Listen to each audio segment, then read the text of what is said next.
अरे आजकल ये हमारे आसपास शोर कैसा रहता है पापा जी? अरे बहू, पता नहीं, कुछ लोग कह रहे हैं कि हमारे घर के आसपास कुछ बड़ा बनने वाला है। कुछ बड़ा क्या? कोई होटल बनने वाला है क्या? वो तो मुझे भी नहीं पता कि क्या बनने वाला है, लेकिन ऐसा मैंने सुना है कि हमारे घर के पीछे वाली जो ज़मीन है ना, वहाँ पर कुछ बन रहा है। सब लोग कह रहे थे कि अब आपके घर के दाम भी बढ़ जाएंगे। ये तो अच्छा है फिर। होटल बने, रिसोर्ट या पार्क, जो भी बनेगा, हमारे घर का दाम तो आसमान ही छूने वाला है। वैसे भी वो ज़मीन हमारे घर के बिल्कुल पास है। ये बात तो सही कही। हमारे घर के दाम अब इतने बढ़ जाएंगे कि अब हम 2 नए मकान ले सकते हैं। लगता है हमारी लॉटरी लग गई है।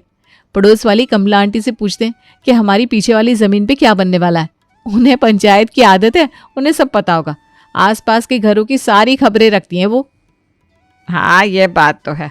उसे तो आसपास क्या हो रहा है, किसके घर में क्या पक रहा है, सब पता रहता है। मैं आज ही उससे बात करती हूँ। पंड्या परिवार की तो निकल पड़ी थी। उनकी पास वाली ज़मीन पर कुछ बड़ा सा बनने वाला था, जिससे उनके घर की कीमत रातों रात ही बढ़ गई थी। सुरभि अपनी पड़ोसन कमला से बात करती है और पता लगाने की कोशिश करती है कि आखिर उनके पीछे वाली बड़ी ज़मीन पर क्या बनने वाला है। अरे तुझे नहीं पता क्या?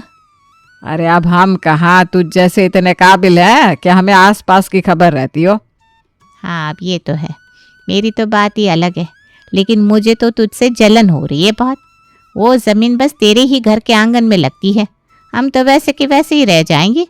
तेरे घर के दाम तो अब आसमान को छूने वाले हैं, जैसे तेरा घर अब आसमान में उड़ने वाला है। आसमान में उड़ने वाला है क्या मतलब? अरे तेरे घर के बिल्कुल पीछे एयरपोर्ट बनने वाला है। बड़े बड़े लोग आने वाले हैं वहाँ। अब तू कितनी खुश नसीब है। अब तो तुम्हारे घर की छत से ही तुम लोग एरोप्लेन और जो भी हीरो हीरोइन वहाँ से जहाज़ में जाएंगे, उन्हें भी देख सकती हो। अरे वाह, हमारा घर ही अभी एयरपोर्ट बनने वाला है। हाँ, अब इसलिए तेरे घर के दाम भी आसमान छू रहे हैं। अब क्या कर सकते हैं, हर किसी की किस्मत है अपनी। हाँ हाँ, अब तो तू एयरपोर्ट वाली हो गई है भाई। पंड्या परिवार की तो सच में निकल पड़ी थी। रातों रात एयरपोर्ट पर उनका घर बन गया था, जिससे आजकल वो अपने घर की छत से ही कई बार एरोप्लेन और तो और कई सारे बॉलीवुड के स्टार्स को भी देख पाते थे। अरे आप सबको पता है कल मैंने किसे देखा? किसे? कल मैंने रणवीर कपूर को देखा एयरपोर्ट पर। मैंने तो अपनी सारी सहेलियों को उसकी फोटो भी भेज दी। मेरी सहेलियां तो पागल ही हो गई उसे देखकर। सच में आसपास वाले लोग तो अब हमसे जलने लगे हैं कि हमारा घर एयरपोर्ट हो गया है मानो।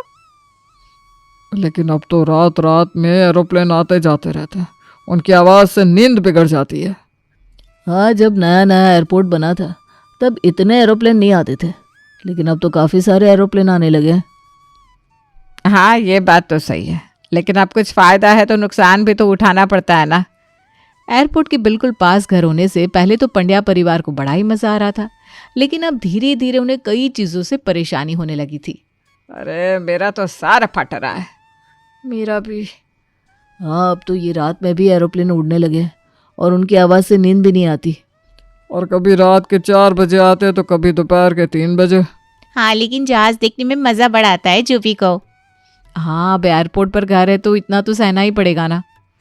ये बात भी सही है।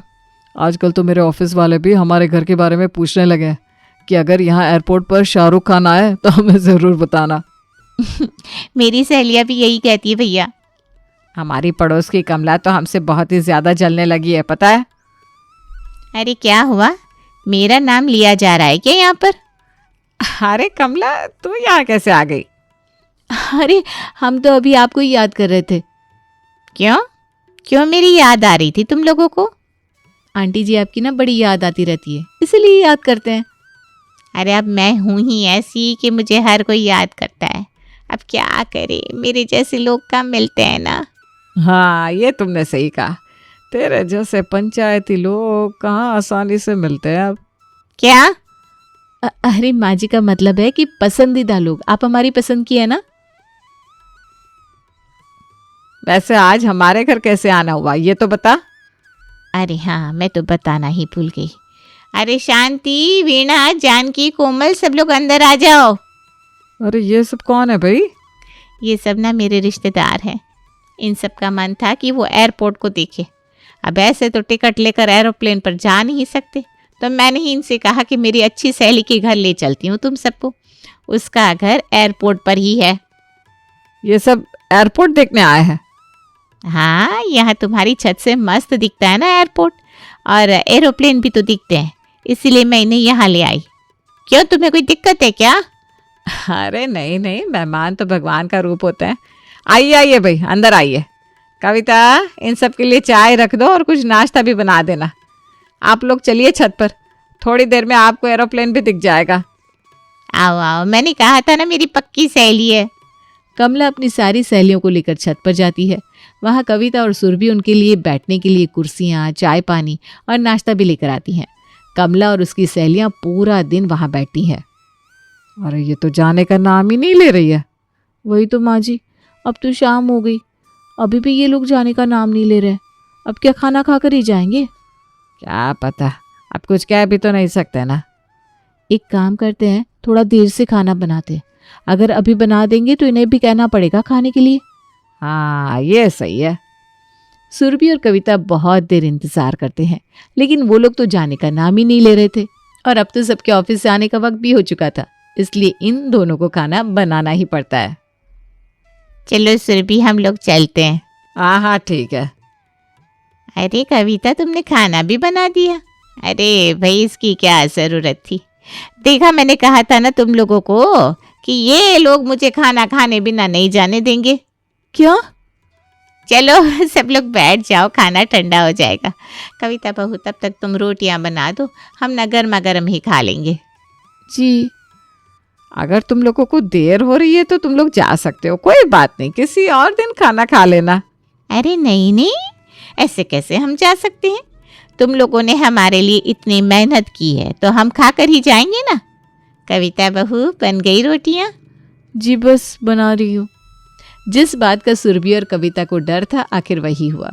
सारा खाना तो कमला और उसकी सहेलियां ही खा गई और उन दोनों को फिर से खाना बनाना पड़ा। ये होते हैं बिन बुलाए मेहमान, अब हमें फिर से खाना बनाना पड़ रहा है।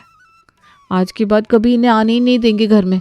हाँ कह देंगे, आसमान में बादल की वजह से एरोप्लेन नहीं उड़ने वाला है। अरे क्या हुआ भाई, क्यों दोनों इतनी गुस्से में लगी पड़ी हो? छोड़ो भी, अब क्या ही बताए तुम्हें।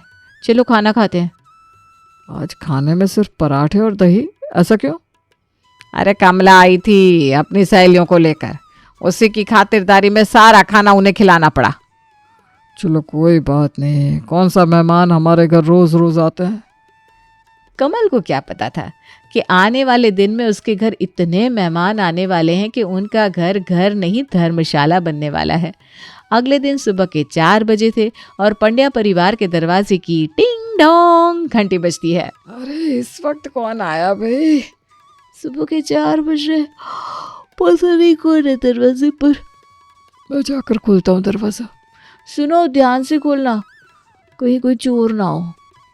आजकल तो ऐसे चोर बहुत हो गए जो आधी रात को आते हैं और लूट कर चले जाते हैं। मैं एक काम करता हूँ, हाथ में डंडा लेकर जाता हूँ सेफ्टी के लिए। आकाश हाथ में डंडा लिए दरवाज़ा खोलता है तो देखता है कि वहाँ तो गांव से आए फूफा जी और बुआ जी और उनका पूरा परिवार था।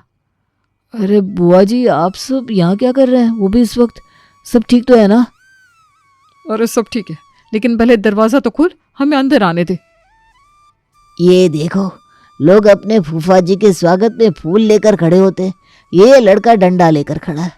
मुझे आना ही नहीं इस घर में। अरे फूफा जी, आपकी आदत नहीं गई, आते ही रूठ गए। अब तो मुझे लगा इस वक्त कोई चोर ना हो, इसीलिए बस डंडा लेकर खड़ा था। अरे हम तुम्हें चोर लग रहे हैं क्या? मैं जा रहा हूँ यहाँ से। अरे ऐसा कुछ नहीं है, आप अंदर आइए। जीजी, आप इतनी सुबह सुबह यहाँ क्या कर रही हैं? अरे हमारी टिकट है एरोप्लेन की और एरोप्लेन 4 घंटे देरी से चलेगा, इसलिए हम यहाँ आ गए कुछ देर आराम करने को। क्यों भाई, अब अपने भाई के घर भी नहीं आ सकती क्या मैं? मैं जा रहा हूँ, यहाँ किसी को हमारे स्वागत की पड़ी नहीं है।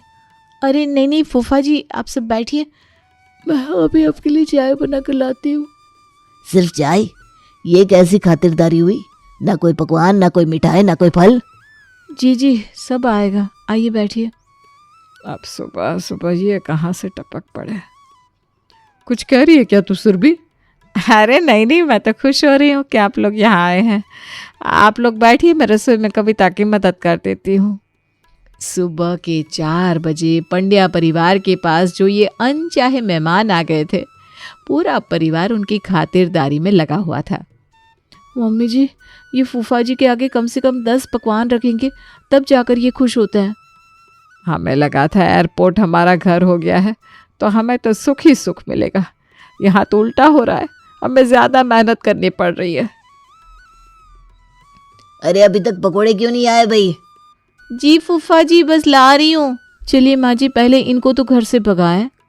कविता और सुरभि सुबह के 4 बजे से बुआ जी और उनके परिवार की सेवा में लगे हुए थे और फिर जाकर वो 9 बजे वहां से जाने लगे थे। लेकिन जाते जाते भी उन्होंने कुछ ऐसा कहा जिसने पंड्या परिवार की नींद उड़ा दी। बड़ा ही अच्छा लगा यहाँ आकर सच में, इसलिए हमने तो अपने 15-20 रिश्तेदारों को कह दिया है कि यहाँ आकर वो एयरपोर्ट और एरोप्लेन देख सकते हैं। क्या? बुआ जी और उनका परिवार जाते जाते भी पंड्या परिवार को शॉक देते हुए चला गया। 15-20 लोग? अरे रे, ये मेरा ससुराल है या कोई होटल? जिसे देखो बस चला आ रहा है। अरे आपने जीजी से कुछ कहा क्यों नहीं? तुम्हें तो पता है जीजी को कुछ कह सकते हैं क्या? ना ही उनके पति से कह सकते हैं। नहीं नहीं नहीं, 15-20 लोगों का खाना पीना, उनकी सेवा हमसे ना हो पाएगी। कुछ तो करना ही होगा आप लोगों को। ये बात तो सच है पापा। अगर हमने इन लोगों को आज नहीं रोका तो ये लोग रोज रोज हमारे घर आते रहेंगे। कभी कोई रिश्तेदार आ जाएगा तो कभी कोई दोस्त, और हम लोगों को उनकी सेवा करनी पड़ रही है वो अलग। आज भी सुबह 4 बजे से लगे हुए हैं हम।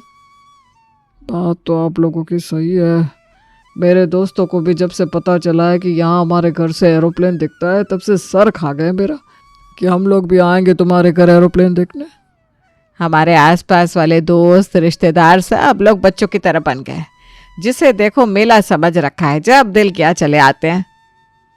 इसका कोई तो हल निकालना ही होगा हमें। मेरे पास एक हल है। वो हल क्या है बेटा?